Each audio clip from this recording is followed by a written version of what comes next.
하나님의 말씀은 로마서 9장 말씀 보겠습니다.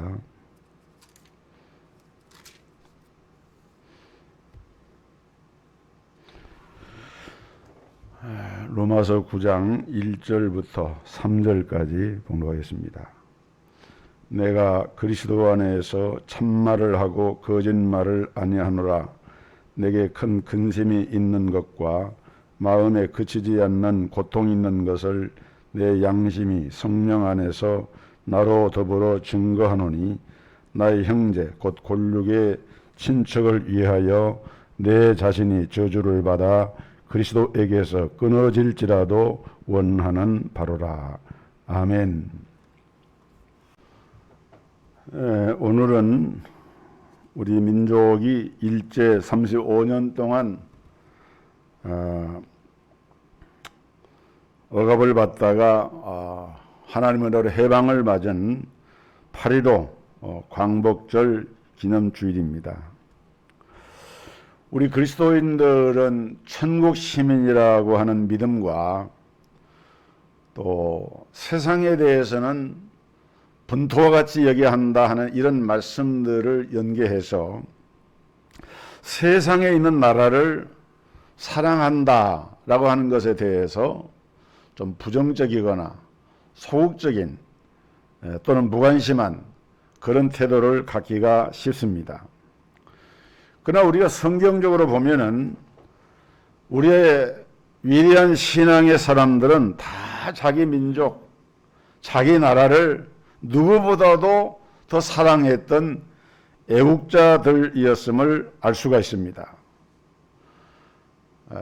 독재자 히틀러처럼 내 민족만이 세계의 최고고 우수한 그런 민족이다. 그리고 다른 민족에 대해서 멸시하고 대량으로 학살하고 이런 것들은 신앙에 입에 대고 그리스도인의 취할 태도는 결코 아니죠. 그러나 내가 하나님의 섭리 가운데서 태어나서 몸담고 내 육신의 이 삶을 영위하고 있는 내 나라를 사랑하고 내가 태어난 내 민족을 사랑하고 잘되기를 바라는 것은 우리 성도들도 마땅히 가져야 할 마음입니다. 배타적인 민족주의를 가져서는 안 되지만은 그러나 조국과 나라를 사랑하는 애국심은 있어야 하는 것입니다. 우리 예수님께서도 자기 민족이 죄악으로 멸망할 것을 내어다보시면서 안타까워하신 장면을 성경에서 볼 수가 있고, 눈물의 선지자라고 일컬어지는 에레미야는 자기 민족의 죄악으로 멸망할 것을 내다보면서 안타까워했습니다. 에레미야 9장 1절에 보면 어찌하면 내 머리는 물이 되고 내 눈은 눈물 근원이 될고 그렇게 되면 살육당한 딸 내 백성을 위하여 주야로 고급하리로다 라고 탄식하는 장면을 볼 수 있습니다. 사도 바울도 성도들에게 기도해야 할 것을 말씀하면서 디모데전서 2장 2절에 보니까 임금들과 높은 지위에 있는 모든 사람을 위하여 하라. 이는 우리가 모든 경건과 단정한 중에 고요하고 평안한 생활을 하려 함이니라. 이렇게 말씀을 하고 있습니다. 그러므로 우리 예수 믿는 성도들은 꼭 나라와 민족을 사랑하고 이것을 위해서 힘쓰고 또 기도해야 하는 사명이 있어요. 특별히 오늘은 이 8.15 광복절을 기념하는 뜻깊은 주일인데 오늘 이 시간에 저는 정말 이 애국의 자세, 신앙인으로서 나라를 참으로 사랑하는 길이 무엇이겠는가 하는 것을 잠깐 말씀을 드리려고 합니다. 첫째로 나라를 사랑하는 길은 국가에 대한 의무를 다하는 거예요. 마가복음 12장에 보면은 예수님을 책잡으려는 사람들이 예수님께 당시 로마 황제 가이사 가이사에게 이 세금을 바쳐야 하느냐 말아야 하느냐 하고 질문하는 그런 장면이 나옵니다. 만일 가이사에게 세금을 바치라 그러면은 반애국자고 매국노로 취급을 당할 것이고, 또 가이사 황제에게 세금을 바치지 말라 그러면은 황제에게 반역하는 사람이다 라고 고소를 당할 수가 있는 것이죠. 그런데 이때 예수님은 뭐라고 말씀했느냐? 가이사의 것은 가이사에게, 하나님의 것은 하나님께 바치라 그랬어요. 내 나라, 내 정부에 대해서 국민으로서의 의무를 다하는 것은 우리 그리스도인이 가져야 할 마땅한 도리입니다. 우리 예수 믿는 사람들은 누구보다도 더 국민으로서의 의무를 잘 이행을 해야 됩니다. 예를 들어서 병역의 의무, 납세의 의무, 교육의 의무, 근로의 의무, 이런 국민된 도리의 의무를 다하는 것이 나라를 살아가는 길이에요. 우리가 어떤 정부 시스템이나 정책을 비판할 수 있습니다. 그러나 그 비판하는 것도 국가 민족을 사랑하는 애국심의 발로에서 해야 되는 것이지 정파적 이익에 매달려서 거기에 부안내동해서 정부를 비판하는 것은 결코 바람직한 것이 아니에요. 로마서 13장 7절에 보면은 사도 바울이 이렇게 말합니다. 모든 자에게 줄 것을 주되 공세를 받은 자에게 공세를 바치고 국세를 받은 자에게 국세를 바치고 두려워할 자를 두려워하며 존경할 자를 존경하라. 다시 말하면 내가 사는 내 나라에 대해서 국민된 도리와 의무를 다해야 된다라고 가르치는 것이 성경적인 애국에 대한 가르침입니다. 두 번째는 준법 생활입니다. 법을 준수하는 생활도 애국을 하는 길이에요. 사도 바울은 로마서 13장 1절로 2절에 각 사람은 위에 있는 권세들에게 굴복하라. 권세는 하나님께로 나지 않음이 없나니 모든 권세는 다 하나님의 정하신 바라. 그러므로 권세를 거스르는 자들은 심판을 자취하리라 그랬어요. 여러분, 사도 바울 당시 그 권세자는 누굽니까? 그때 이스라엘 나라는 나라를 빼앗기고 로마 제국의 통치를 받고 있는, 다시 말하면 나라를 잃어버린 그런 민족인데도 불구하고 사도 바울은 그런 권세마저도 거기에 복종하라라고 얘기를 하고 있는 거예요. 또 사도 베드로도 베드로전서 2장 13절에서 인간에 세운 모든 제도를 주를 위하여 순복하되 혹은 위에 있는 왕이나 혹은 악행하는 자를 징벌하고 선행하는 자를 포장하기 위하여 그의 모든 방백에게 하라고 했습니다. 그래서 우리는 국민으로서 위에 있는 권세에 복종을 해야 됩니다. 다만 하나님의 말씀에 어긋나는, 예를 들어서 예수를 못 믿게 한다든지 우상숭배를 하라고 한다든지 이렇게 할 때는 우리가 목숨을 버릴지언정 그런 말에는 우리가 결코 복종할 수가 없는 거예요.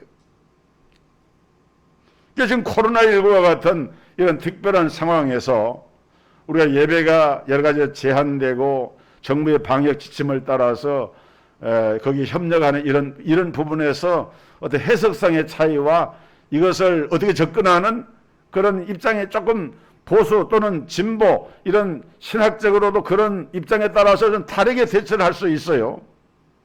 가장 기본적으로 우리가 알아야 할 것은 성경에 입에되지 않는 한에서는 이 국가의 법을 준수하는 것이 마땅하다. 예를 들어서 탈세나 병역 기피나 밀수나 이런 것을 일반 국민도 해서는 안 되지만 특히 우리 예수 믿는 성도들은 해서는 안 되는 거예요. 왜냐하면 그건 하나님의 의로운 뜻에 반하기 때문에. 생활 쓰레기를 분리해서 버리는 일이나 나무를 함부로 꺾어서는 안 되는 일이나 공정 도덕이나 교통 법규를 지키는 일이나 우리 예수 믿는 신자들은 다른 이들보다도 이런 것에 솔선수범하면서 준법 생활에 모범을 보이는 자세, 이것이 바로 애국하는 길이다. 그 다음에 세 번째는 의로운 생활을 하는 것입니다. 의롭게 진리대로 사는 것도 애국을 하는 길이에요. 구약 잠언서 14장 34절에 보면은 의는 나라로 영화롭게 하고 죄는 백성을 욕되게 하느니라 그랬습니다. 여러분, 의롭게 사는 백성이 많은 나라는요, 그 나라가 복을 받아요. 그 나라가 영화롭게 됩니다.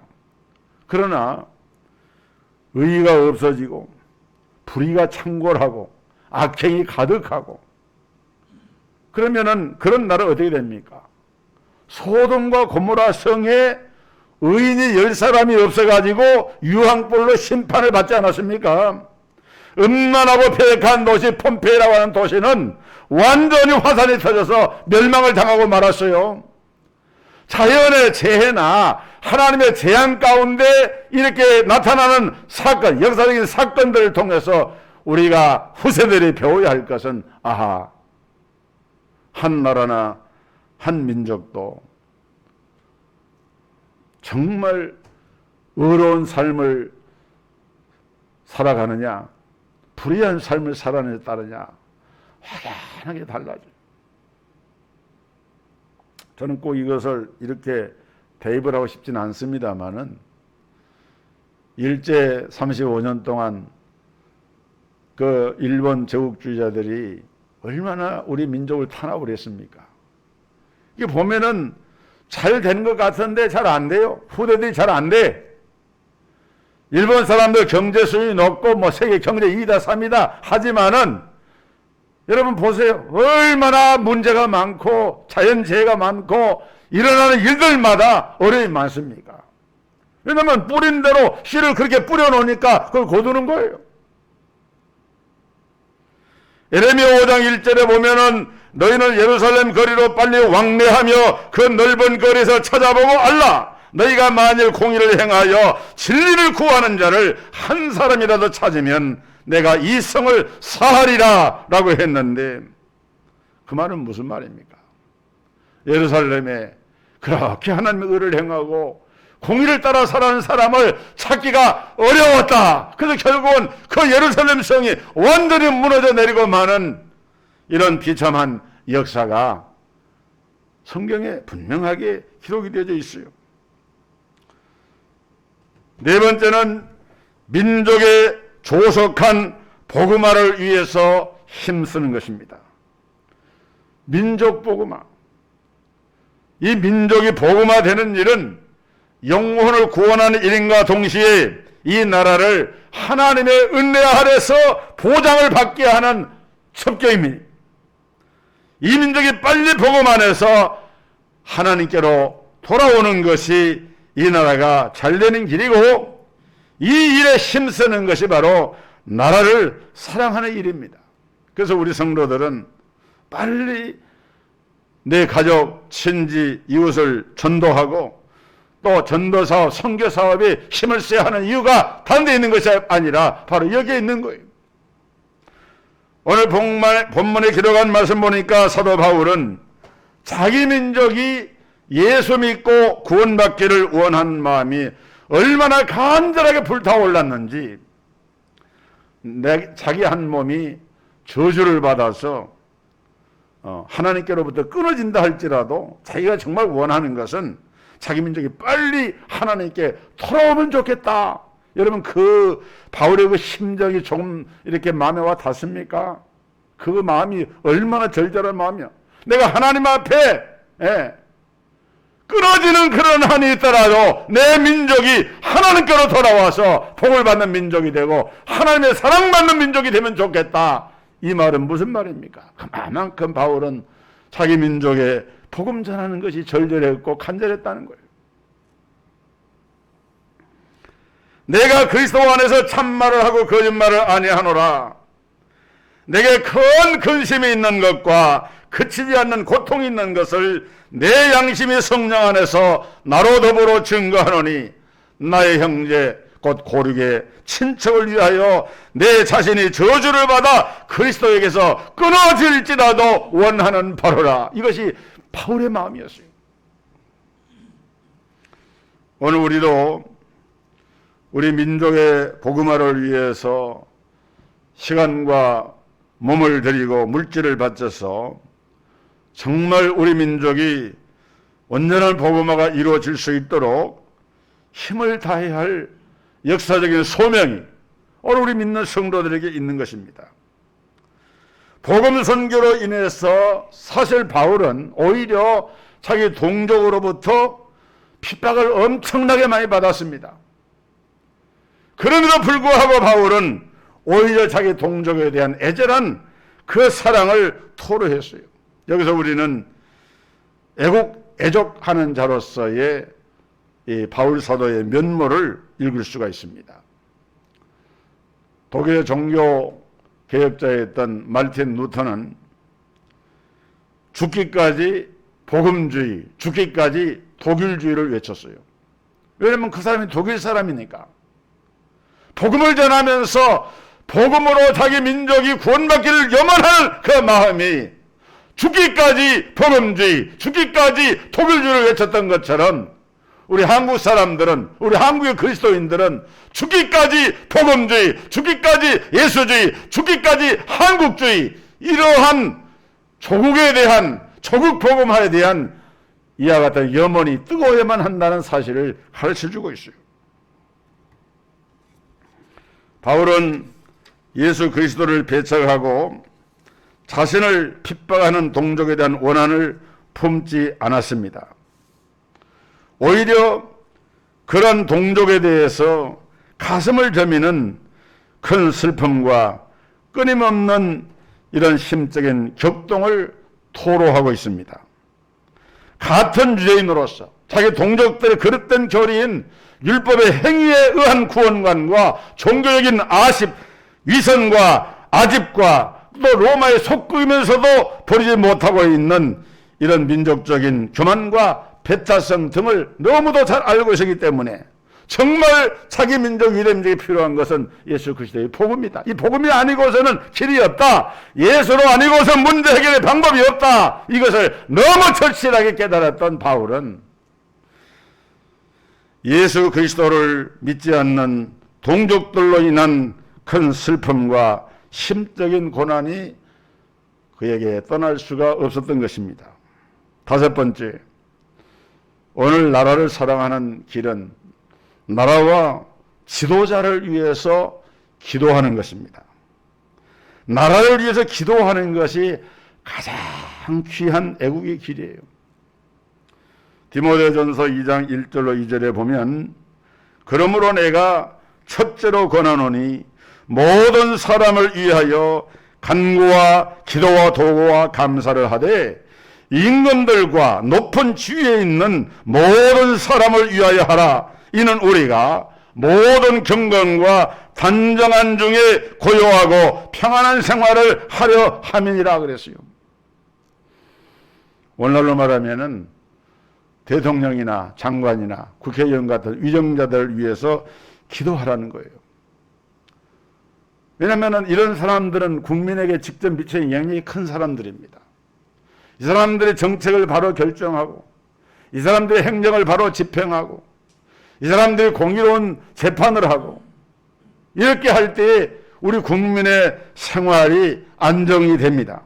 고요하고 평안한 생활을 또 신앙생활을 위해서라면은 내 나라의 안전과 평안을 위해서 항상 기도를 해야 돼요.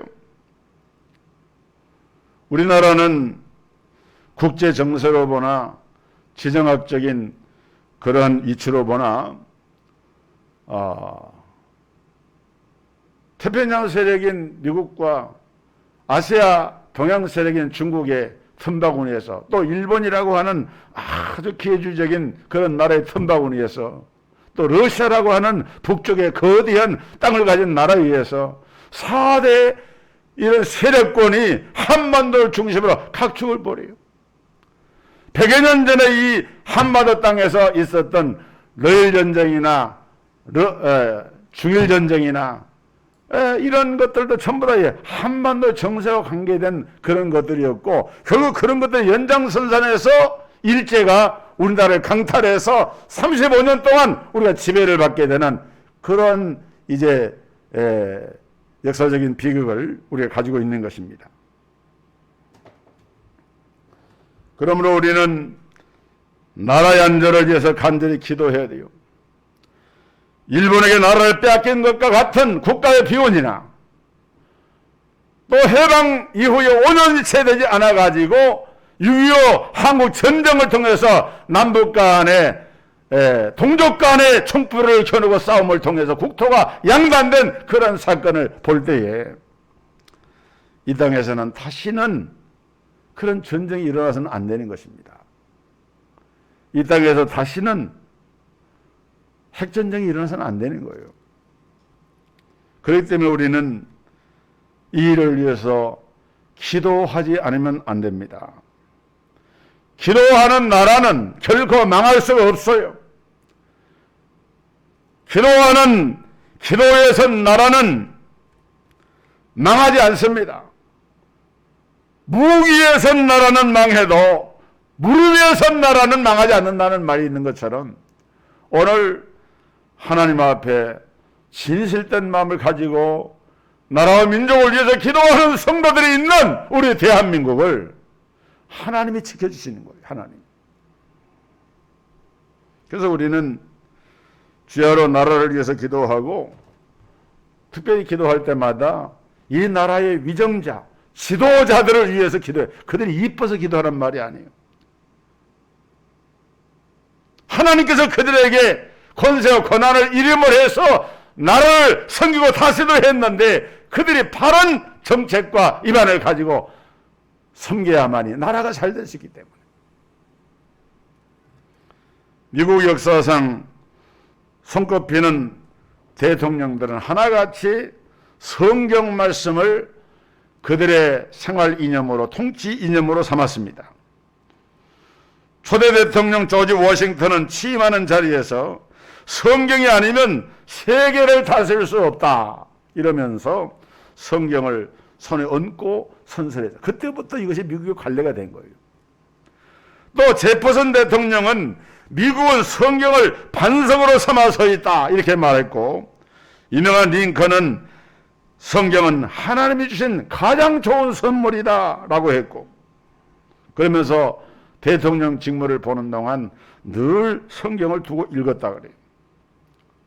또 유명한 루즈벨트 대통령은 어떤 방면에서 활동하는 사람이든 간에 참되게 살기를 원한다면 나는 그에게 성경을 연구하라고 권하겠다 그렇게 얘기를 했어요. 여러분, 일제 35년 통치를 받는 동안 교회와 교인 수는 정말 오늘날 우리가 돌아보면 아주 적었어요. 그런데 국민 전체 수 가운데 소수에 불과한 그리스도인들이 나라와 민족을 위해서 기도하는 가운데 빛과 소금의 역할을 충실하게 감당을 했어요.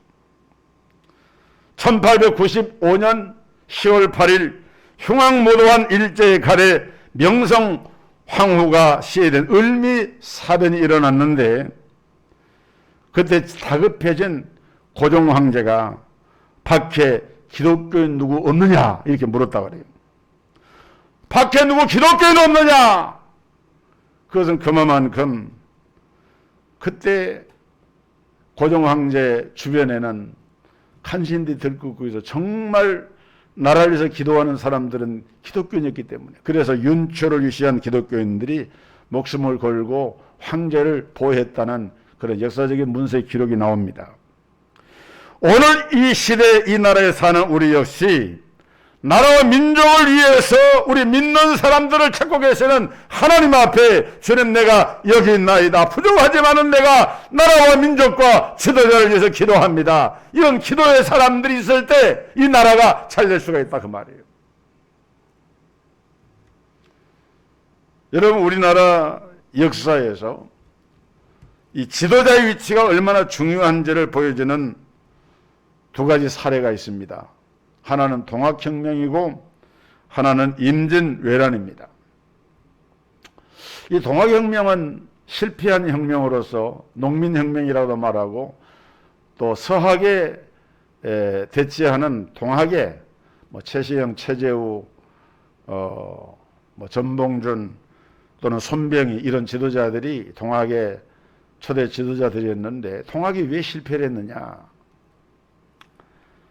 반봉건 반외세를 기치로 걸고 일어난 동학혁명이 여러 가지 상황과 연결이 됐지만은 이 동학혁명군이 그 기세가 꺾여진 그 사건이 언제인가 하면은 1894년 11월 8일 날 충남 공주시의 우금치라고 하는 곳에 우금치 전투에서 거기에 일본군과 조선 조정군의 그 합동군의 패배를 하면서 이 동학혁명군이 완전히 기세를 잃게 되고 이제 그해 얼마 갔지 않아서 전봉준도 사로잡혀서 지도자들이 다 죽음을 당하는 그런 비극적인 결과를 가져오게 됩니다. 그런데 이 우금치 전투에서 2만 명의 동학군과 소수의 숫자로 이루어진 조선과 일본 연합군이 싸웠는데 그 결과는 너무 비참했어요. 1만 7천 명에 이르는 동학군이 거기서 전부 죽음을 당했어요. 만약에 그 공주에서 그 전투에서 승리하면은 한양까지 올라가 서울까지 경성까지 올라가서 완전히 전세를 뒤집고 동학군이 새로운 하나의 주역으로 나올 수 있는 그런 상황이었는데 그런데 1만 7천 명이 전사를 당하니 어떻게 감당이 되겠습니까? 결국 동학군이 해체가 되고 말죠. 근데 그때 어떤 기록에 보면은 상대편의 희생은 아주 미미해서 일본 군대는 딱 한 사람만 죽었다는 그런 기록이 있어요. 한쪽은 17,000명이 죽는데 한쪽은 단 한 사람만 죽었다. 그런데 그때 이 동학혁명군의 지도자들이 부적을 하나씩 나눠주면서 일본군이 이 쌓아드는 조총이나 이런 총탄을 막을 수 있다고 선동을 하면서 막 전쟁을 독려했다 그래요. 아니 부적을 가지고 간다고 전쟁터에서 총알이 부적 가지고 있는 사람은 총알이 피해갑니까? 패배 후에 한일 합방이라고 하는 쓰라린 신면지의 이 경험을 온 국민이 감내할 수밖에 없는 이런 냉엄한 현실 앞에서 한 나라의 지도자나 단체의 지도자가 그 상황을 엄밀하게 분석하고 대처하는 이 지도력이라고 하는 것이 얼마나 중요한가 하는 것을 이 동학혁명과 그들의 마지막 전투의 이 싸움인 이 우금치 전투의 사건은 그걸 잘 교훈해주고 있는 거예요. 그런가 하면은 우리 역사 가운데 임진왜란은 어땠습니까? 이 전쟁에서 우리가 무엇을 배워야 하느냐? 그 답은 이순신 장군입니다. 이순신 장군은 세계 전쟁사에서 그 유래를 찾아보기 힘든 명장 중의 명장이에요. 영국의 유명한 넬슨 제독도 이순신 장군의 해전을 들어 얘기를 하면서 영국에서는 아주 영웅처럼 떠받드는 영불 전쟁의 영웅이었지만은 그러나 넬슨 제독은 자기는 이순신 장군에 피한다고 하면 피할 바가 못 된다. 다 세계가 인정하는 그런 장군이 이순신 장군이. 이순신 장군은 23전 23승 무패의 장군입니다. 이순신 장군이 이렇게 승리할 수 있는 이유는 뭐냐? 절대로 이순신 장군은 패배할 전쟁은 하지 않았다 그래요. 그 당시 조선의 임금인 선조가 잘못된 첩보를 받고 간신들의 부추김을 받아서 이순신 장군에게 출병 명령을 했지만은 이순신 장군은 뻔히 그 전쟁은 부하들을 사지로 내모는 무모한 전쟁이기 때문에 거기에 왕의 명령이지만은 이것을 받아들이지 않았습니다. 그래서 왕명을 거역한 이 일 때문에 이순신 장군은 사형 직전에까지 이르렀고 나중에는 결국에는 백의종군이라고 하는 고통을 스스로 감내해야 하는 그런 일을 당했지만은 여러분 이순신 장군이 승리할 수 있었던 요인이 몇 가지가 있는데 간략하게 한 4가지만 말씀을 전하고 지도자의 중요성이 얼마나 중요한가, 지도자를 위해서 기도해야 될 중요성이 얼마나 중요한가를 말씀하려고 합니다. 첫째는 철저하게 전투를 준비했어요. 우리 아군의 장점, 적군의 장점을 정확하게 판단해가지고 전투에 임했습니다. 그 당시 일본은 전국시대를 거치면서 중요한 무기가 활에서 칼로 또 조총 등으로 최신 무기로 체제를 변경시켰는데 그것을 이순신 장군은 잘 간파를 했어요.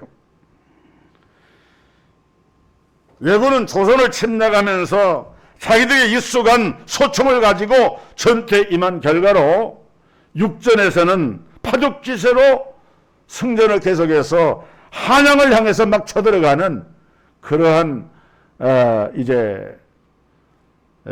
왜군의 그런 승리가 이루어졌지만은 이순신 장군은 화전과 대포를 전함에 장착을 시키고 또 그런 때를 대비해서 철갑선인 이 거북선을 준비해가지고 해전에서 일본군의 조총보다 몇 배나 긴 사정거리를 가진 이런 대포와 이런 화전포를 가지고 해전에서 연승을 합니다.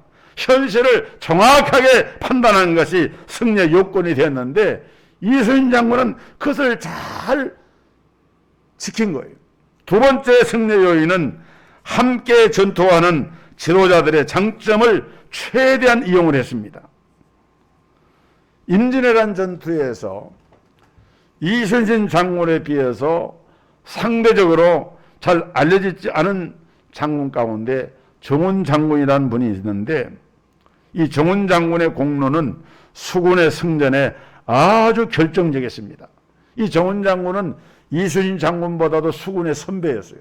나이도 더 많고 그 이전에 수군 절도사까지 했던 그런 인물이고 지금은 은퇴해가지고 현역에서 은퇴해가지고 그냥 그 편안하게 노후를 보낼 수 있는 그런 분이었는데 그런데 이분은 전쟁이 일어나니까 자기 아들보다 젊은 이순신 장군의 막내로서 평생의 경험을 쏟아서 이순신 장군을 힘껏 도왔어요. 이순신 장군이 지역의 그 물길이나 해전의 중요한 정보나 이런 것들을 처음부터 알 수는 없잖아요. 근데 이 정훈 장군이 그런 사실들을 지리며 군사 이동이며 이런 것들을 잘 안내하고 대처를 하도록 이렇게 할 때에 이순신 장군이 또 겸손하게 그 말을 받아들인 거예요. 히브리 말로 지혜는 호크마라고 하는 말인데 이것은 나이가 많다, 경험이 많다는 뜻입니다. 어떤 조직이나 사회에서도 나이가 많은 사람들은 살아온 연륜이 있기 때문에 지혜가 있어요. 지식이 있어요. 경험이 많습니다. 솔로몬이 20살 때 왕이 돼가지고 자기 아버지 부왕이 돌아가신 후에 솔로몬이 이제 엄청난 하나님의 지혜를 가지고 나라를 다스렸지만은 솔로몬의 아들 때에 와서 나라가 반토막으로 두 동강이 나죠.